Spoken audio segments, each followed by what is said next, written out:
Bienvenidos amigos, vencedoras, vencedores. Es para mí un placer estar de nuevo con ustedes compartiendo en esta nueva clase de Historia de Venezuela en el marco de la misión Rivas. Esperamos que la clase de hoy sea realmente fructífera para todos ustedes. Queremos saludar con mucho entusiasmo también a los facilitadores, a las facilitadoras que día a día vienen haciendo un tremendo desempeño en función de lograr los grandes objetivos que nos hemos planteado con esta misión. Entonces, bienvenidos a todos y esperamos que haya posibilidad real, efectiva, de lograr todo lo que nos hemos propuesto y una felicitación pues, por mantenerse luchando permanentemente en este trabajo, en este proceso de formación. Vamos a trabajar en esta clase un tema que resulta por demás interesante para todos, para todas. Ya lo hemos venido adelantando en las clases precedentes, el profesor César y mi persona, y hoy vamos a profundizar un poco más en este punto. Se trata del proceso de independencia y este proceso tiene varias fases. Vamos a ver la presentación y comenzamos entonces a desarrollar el tema del día de hoy. El proceso de la independencia de Venezuela.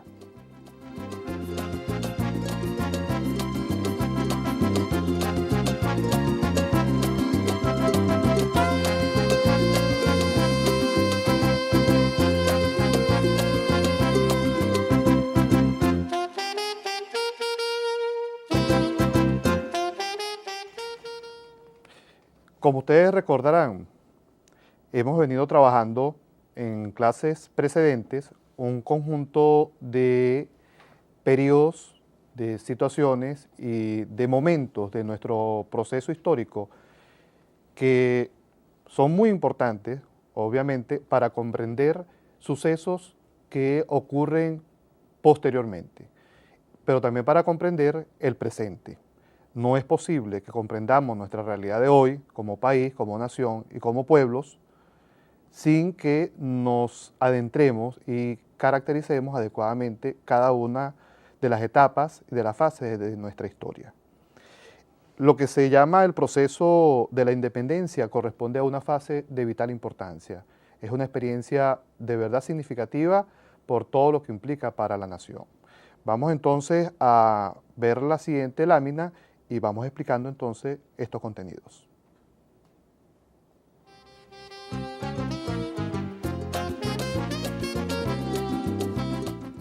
¿A qué se le denomina proceso de independencia?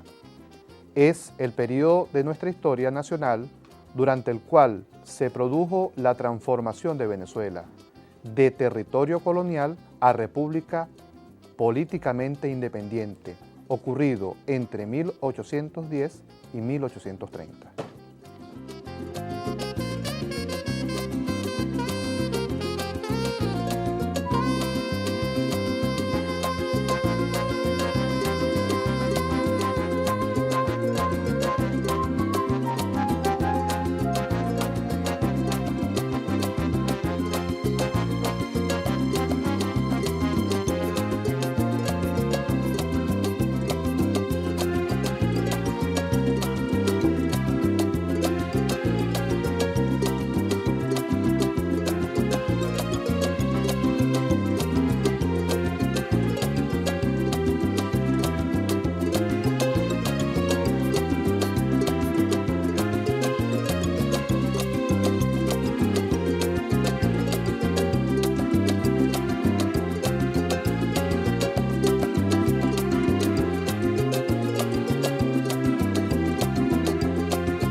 Justamente este es el periodo que inicia una etapa, pero asimismo podemos caracterizar como el final de otra. Como ustedes recordarán, con bastante amplitud discutimos, debatimos, conversamos acerca del periodo colonial, el llamado periodo de la colonia venezolana. Y también caracterizamos en una clase bastante reciente cuál fue la crisis que se produjo en el seno de esa sociedad y que condujo a nuevas situaciones en nuestro proceso histórico. Precisamente entonces, este proceso de independencia marca la culminación de ese periodo anterior y el inicio de una situación novedosa que cambia sustancialmente en términos cuantitativos y en términos cualitativos, es decir, en cuanto a cantidad y en cuanto a rasgos y cualidades del proceso, que va a introducir una serie de situaciones bastante dinámicas y van a cambiar significativamente lo que venía ocurriendo y lo que se había instaurado en la sociedad venezolana, tanto en términos de su economía como en términos de la estructura social y de la estructura política. Pero precisamente es en la estructura política donde se va a registrar el proceso de transformación más significativo a partir de este proceso que denominamos de independencia. Entonces, ubicamos el año inicial de 1810 y esta ubicación no es casual, no la estamos haciendo por un simple gusto. Lo estamos haciendo porque en 1810 se producen los sucesos del 19 de abril. Esto es, como lo hemos ya definido anteriormente, una iniciativa de la oligarquía criolla que pone en movimiento su proyecto político de ruptura de las relaciones coloniales con España.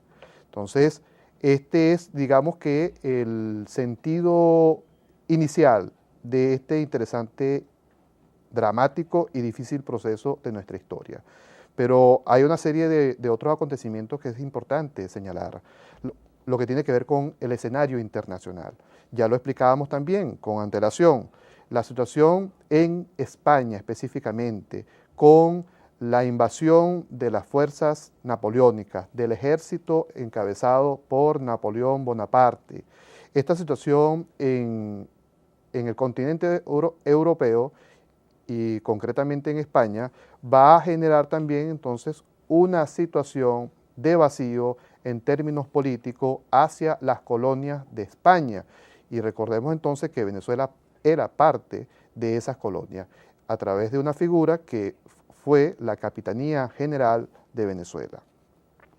Veamos la imagen, por ejemplo, de este monarca, de Fernando VII, rey de España, quien, producto de la invasión y del nuevo poder que se instauró en España, perdió todos sus poderes.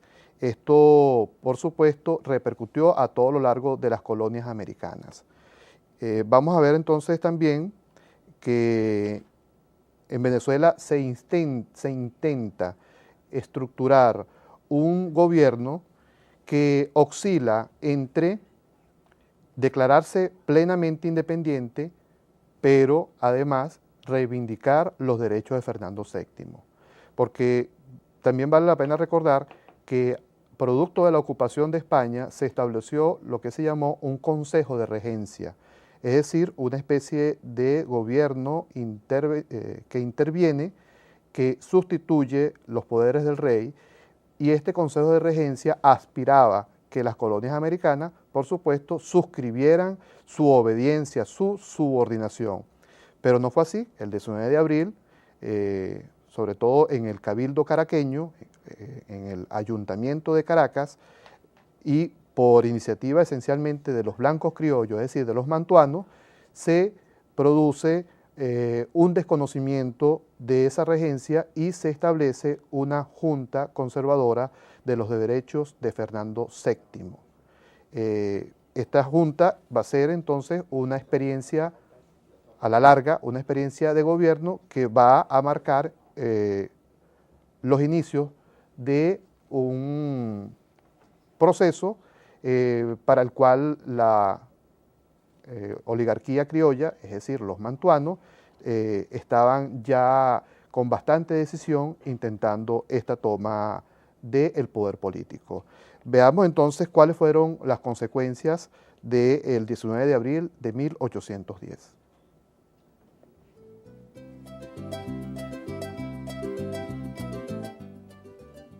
Consecuencias del 19 de abril de 1810. Primeramente, constitución de la Junta Suprema Conservadora de los Derechos de Fernando VII en las provincias de Venezuela. Segundo, organización de un gobierno autónomo en la jurisdicción de la Capitanía General de Venezuela. Estos dos elementos son, entonces, en resumen, lo más destacado de este acontecimiento ocurrido en el año 10. Y a partir de esta referencia, de esta fecha, entonces la historia, o quienes han estudiado la historia, los historiadores, los investigadores, han acordado pues, hacer esta periodización. Es un criterio tomar esta fecha como inicio del periodo de la independencia. Tomen nota de esto y seguimos con la clase.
Asimismo, entonces, tenemos otras dos consecuencias de este proceso.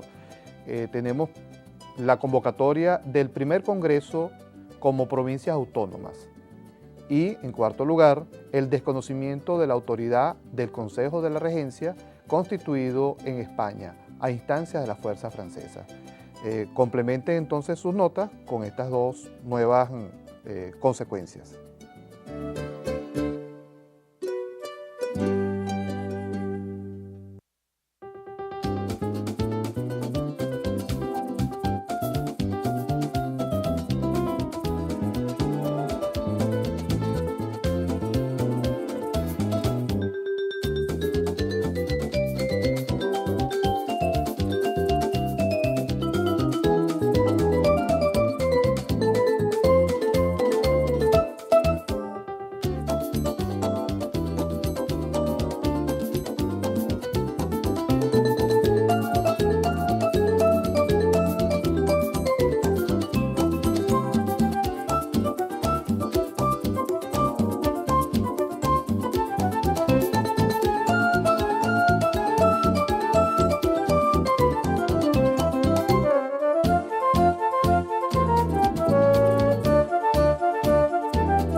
Hemos dicho en otras oportunidades que dentro del espectro de la estructura de clases existente durante la colonia, se gesta un grupo con enormes privilegios que está vinculado a la explotación de la tierra, explotación de la mano de obra indígena, de la mano de obra enfeudada, de los esclavos, de los negros esclavizados traídos de África, y esa clase va a conformar entonces lo que se denomina la aristocracia territorial o aristocracia de la tierra, pero también conocida en aquella época popularmente como la clase de los mantuanos. Pues en estos acontecimientos los mantuanos toman la vanguardia. Ahora, esa vanguardia no podemos nosotros imaginar que fue una especie de movimiento completamente homogéneo, sino que había mucha heterogeneidad. Y esa heterogeneidad significa que no había posiciones únicas de todos los representantes de estos grupos. Había un gran sentimiento, una gran necesidad y una gran intención de parte de los mantuanos de lograr un Estado independiente, una nación independiente, pero fundamentalmente por razones económicas. Necesitaban libertad económica para poder entonces vender sus productos de origen agrícola, pecuario, en los mercados externos con plena libertad, que no se lo permitía el Estado español. La coyuntura de la que hemos hablado entonces, de este escenario que se presenta en Europa, va a poner las condiciones favorables para este sector. Pero asimismo había quienes tenían sus reservas, que tenían sus temores frente a este reto, a este proyecto, en tanto que amenazaba o sentían que podía amenazar si se generaba una especie de vorágine social, una especie de revolución social que le diera la oportunidad a los grupos explotados de expresarse libremente y de lograr sus propias reivindicaciones sociales. Pero vamos a ver un poco en las imágenes siguientes el escenario que se presenta en la época, poco para que tengamos una idea acerca de lo que aquí está ocurriendo.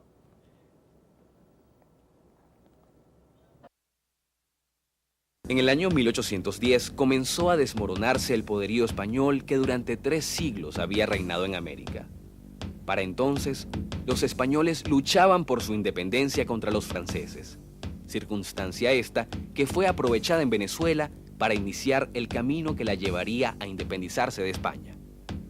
El 19 de abril de ese año se dio el primer gran paso revolucionario para conseguir nuestra independencia. Ese día, el Cabildo caraqueño depuso al capitán general que ejercía la autoridad española y se constituyó una junta para gobernar a la provincia de Venezuela. Esta no fue una declaración de independencia, pues en realidad no se rompían los vínculos con España, pero sí fue una declaración de autonomía porque desde entonces la provincia sería gobernada por criollos sin intromisión de autoridades nombradas o venidas de España. La Junta de Caracas convocó a las provincias que conformaban para entonces la Capitanía General de Venezuela a un congreso, en el cual se definiría el futuro de cada una de ellas. Al Congreso asistieron diputados provenientes de Barcelona, Barinas, Caracas, Mérida, Cumaná, Margarita y Trujillo. Estas 7 provincias, representadas en nuestra bandera nacional por 7 estrellas, fueron las que declararon solemnemente la independencia de Venezuela. Fue el 5 de julio de 1811, cuando Venezuela se convirtió en una república independiente, pero no pasaría mucho tiempo sin que España reaccionara para impedir la independencia. Vendría entonces una larga y devastadora guerra, durante la cual Venezuela fue el país que más sufrió, pero también el que más contribuyó a la libertad de América. El héroe indiscutible de esta gesta emancipadora fue sin duda alguna Simón Bolívar.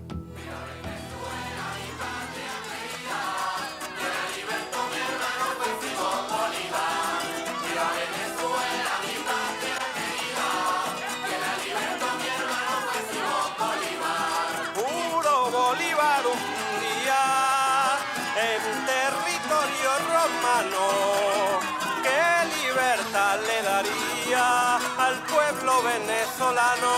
Puro Bolívar un día en territorio romano. ¿Qué libertad le daría al pueblo? Muy preocupados por lo que estaba aconteciendo, se comenzaron a generar una serie de experiencias que también son inéditas hasta ese momento en Venezuela, y es la estructuración de agrupaciones que tenían una función esencialmente política. Este es el caso de la Sociedad Patriótica. Esta Sociedad Patriótica expresó y representó, organizó, digamos que parte del pensamiento emancipador dentro fundamentalmente de la clase de los mantuanos. Fue un espacio para el debate, para la discusión, para la reflexión, para confrontar ideas de una manera que no se conocía en Venezuela, al menos de manera significativa. En este caso, una buena parte de esa oligarquía, de esos mantuanos, comenzó a frecuentar las reuniones convocadas por la Sociedad Patriótica. Vamos a ver a continuación una imagen que nos va a permitir determinar algunos rasgos que vale la pena reforzar en esta conversación.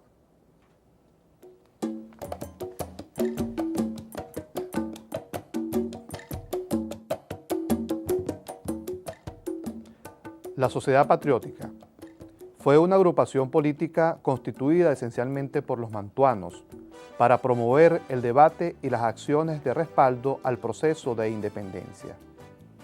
Esta sociedad patriótica es considerada una forma de participación predecesora de los partidos políticos modernos de Venezuela.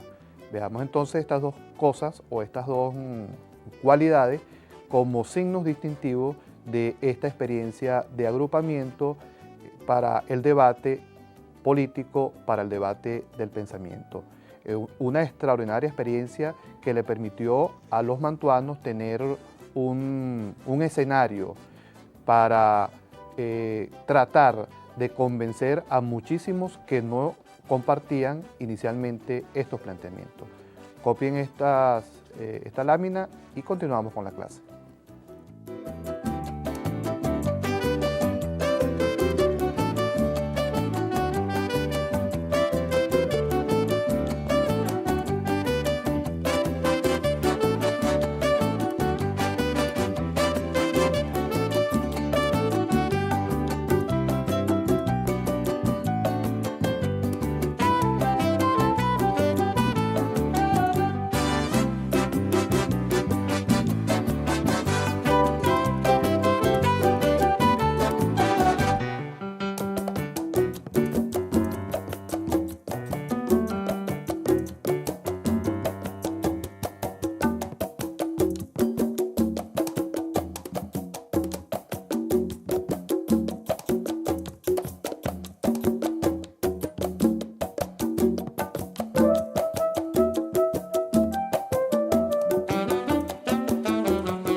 Por supuesto que la sociedad patriótica no fue la expresión de todas las clases, ya lo dijimos, fue la expresión fundamentalmente de un sector de los mantuanos, pero de los mantuanos que estaban más identificados con la idea, con el proyecto de la independencia, de la separación de este territorio, de la Capitanía General de Venezuela, de los dominios de España.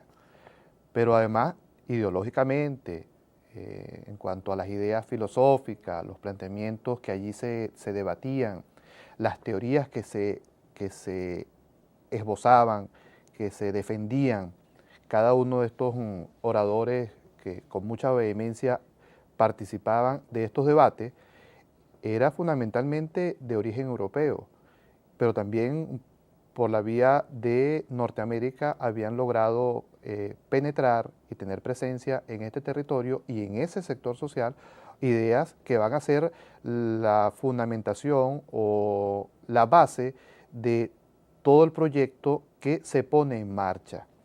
Allí obviamente no tenía participación el pueblo, o sea, las clases populares no tenían expresión. Excepcionalmente se invitaba a algunos representantes de los pardos, pero no era muy frecuente, sino una excepción.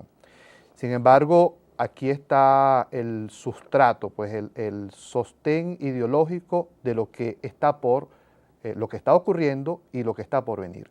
Eso fue un escenario utilizado también por el Libertador, por Simón Bolívar, quien hizo allí diferentes intervenciones y en muchas oportunidades haciendo ya alarde de gran dominio escénico y gran dominio de un discurso político de profundidad, llamaba la atención de los que tenían temores y dudas acerca del proyecto de independencia. En este proceso, por supuesto, surge una iniciativa que tenemos que revisar con mucha preocupación y con mucho interés, y se trata de la convocatoria del primer congreso de estas provincias. Vamos a ver la siguiente lámina y explicamos de qué se trató.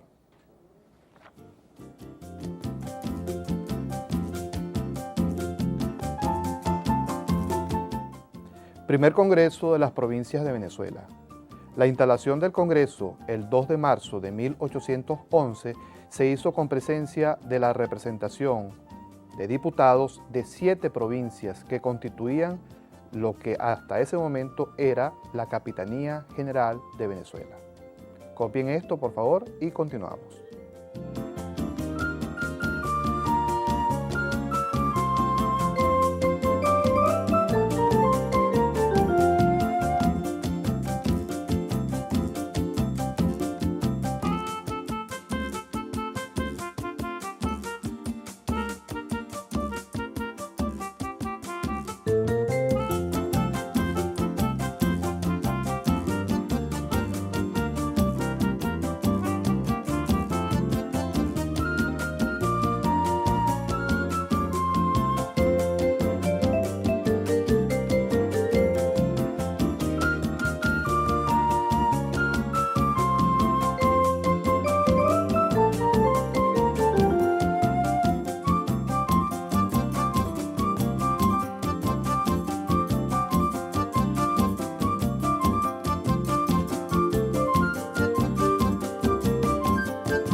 Entre las principales decisiones que tomó el Congreso, este primer Congreso, están las siguientes.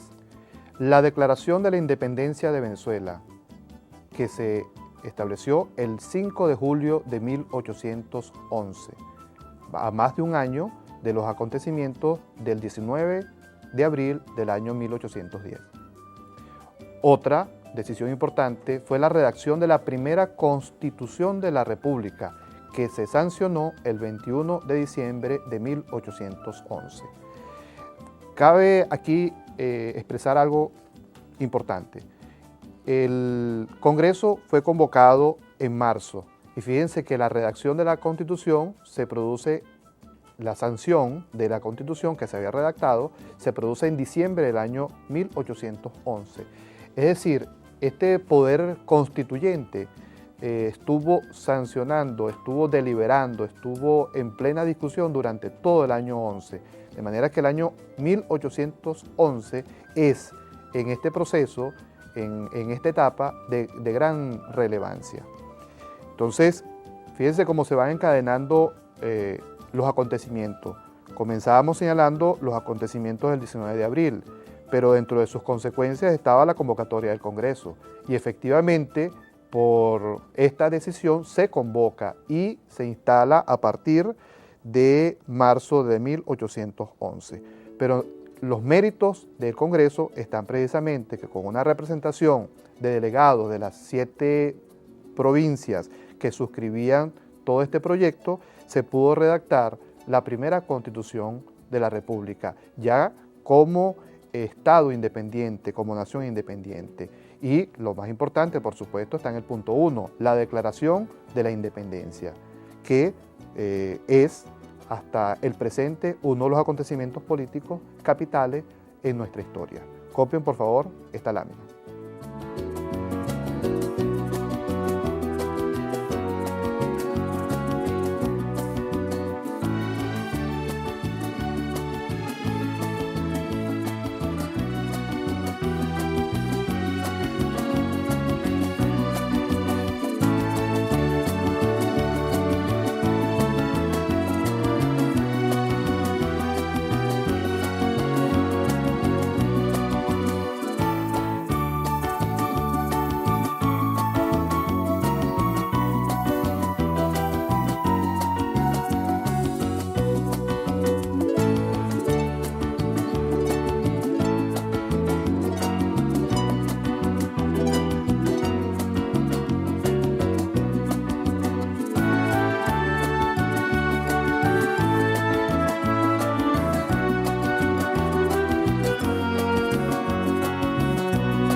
Estimados amigos, amigas, vencedores y vencedoras, este acontecimiento trae, por supuesto, importantes consecuencias que vale la pena examinar.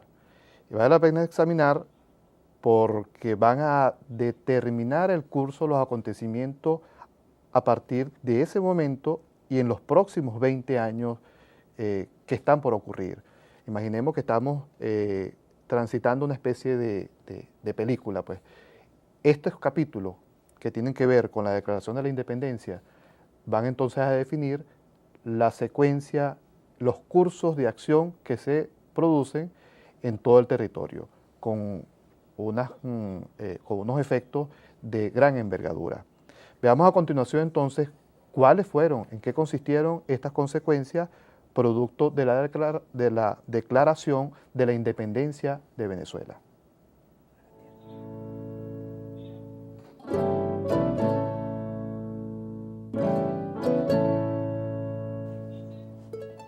Consecuencias de la Declaración de la Independencia.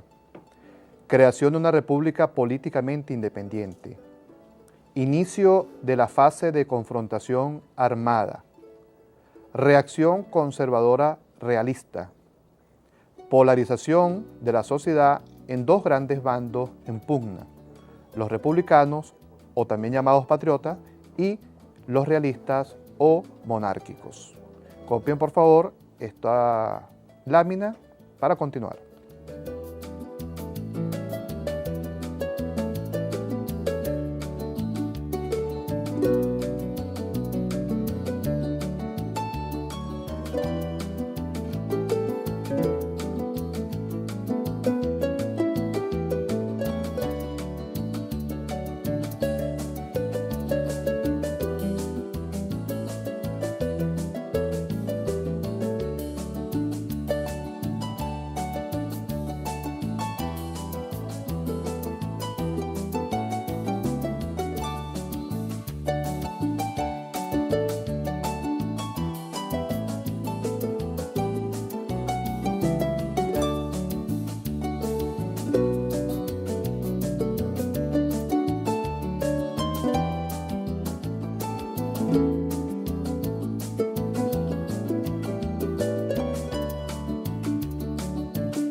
Entonces, como consecuencia de esa declaración, tenemos principalmente que se constituye una república independiente, pero nosotros le agregamos allí políticamente independiente, porque hay otros aspectos que tienen que ver con la economía, que tienen que ver con el desarrollo social, con el desarrollo cultural, que no tienen esa misma connotación. Entonces, lo que sí es cierto, demostrable y completamente verificable, históricamente hablando, es que se logra constituir una república políticamente independiente.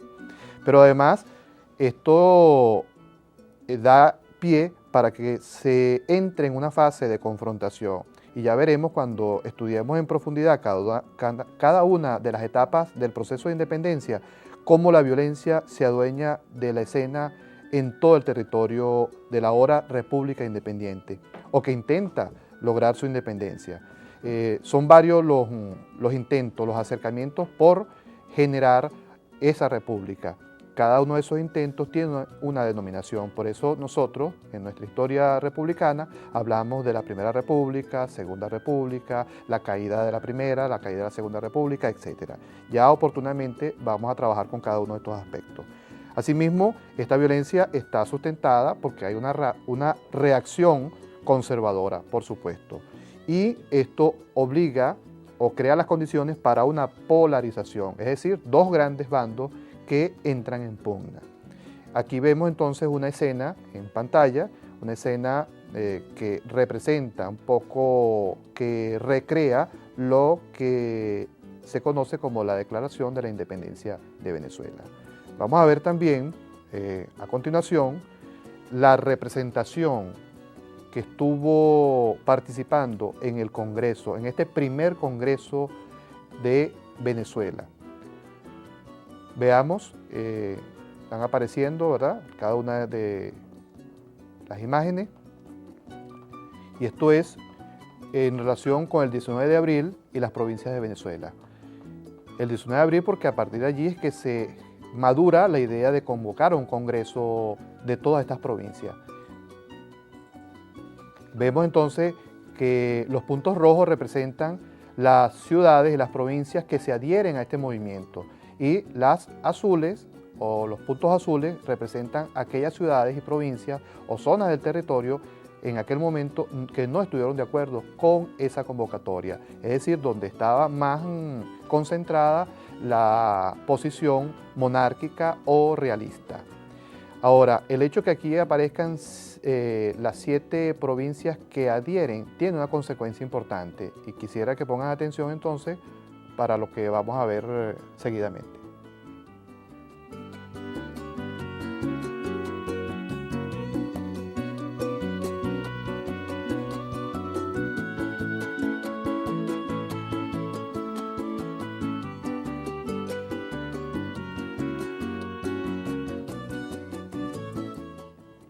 Siete estrellas tiene nuestro tricolor nacional, nuestra bandera nacional. Y estas representan a las 7 provincias justamente que se adhirieron a el proyecto independentista, que suscribieron todo el planteamiento de la independencia, que estuvieron dispuestas a acompañar no solamente la declaración, sino también la primera constitución que se sancionaron, la primera constitución de la República. ¿Quiénes estuvieron representados allí? Por supuesto, sectores de la oligarquía, de la aristocracia territorial, delegados, representantes o diputados, para que se entienda mejor, para que se comprenda mejor, en representación de esos grupos de mantuanos, de la aristocracia en cada una de estas regiones y en esas ciudades que hemos señalado en las imágenes que acabamos de ver. Veamos entonces otro de los aspectos importantes que se produce como consecuencia de los acontecimientos de abril del año 1810, pero también de los que van ocurriendo a lo largo del año 11, que tiene que ver entonces con la Constitución de 1811. Veamos a continuación.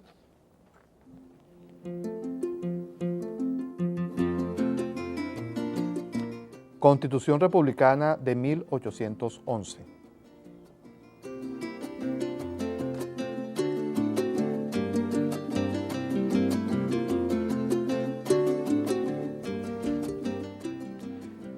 De esta Constitución estamos destacando lo que pueden ser las principales características político-sociales de este primer intento, pues de esta primera experiencia de Constitución Republicana. Estas características son principios de igualdad, libertad, propiedad y seguridad. Esto inspirado, por supuesto, en toda la ideología de la Ilustración, de la experiencia de la Revolución Francesa y de todo ese bagaje ideológico al que hemos hecho referencia en varias oportunidades. Se consagra la República Autónoma e Independiente y la adopción del sistema de gobierno federal. Tomen nota rápidamente.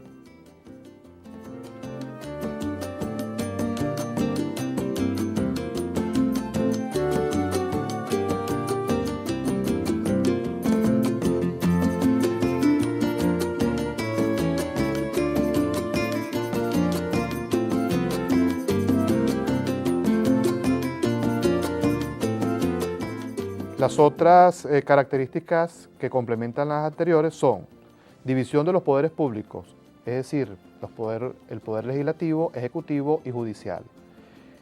Sistema electoral limitado a los ciudadanos con bienes de fortuna, es decir, se instaura o se aprueba un sistema censitario basado en censo de aquellos ciudadanos que tengan bienes de fortuna, si no, no entran en el registro, lo que pudiésemos llamar hoy registro electoral, para que tengamos una idea mucho más clara. Y por último, la supresión del tráfico de esclavos se consagra en esta nueva Constitución, pero no se suspende la esclavitud, no se elimina la esclavitud, no hay abolición de la esclavitud. Entonces esto es una gran contradicción en ese sistema. Tomen nota de esto para que vayamos finalizando la clase.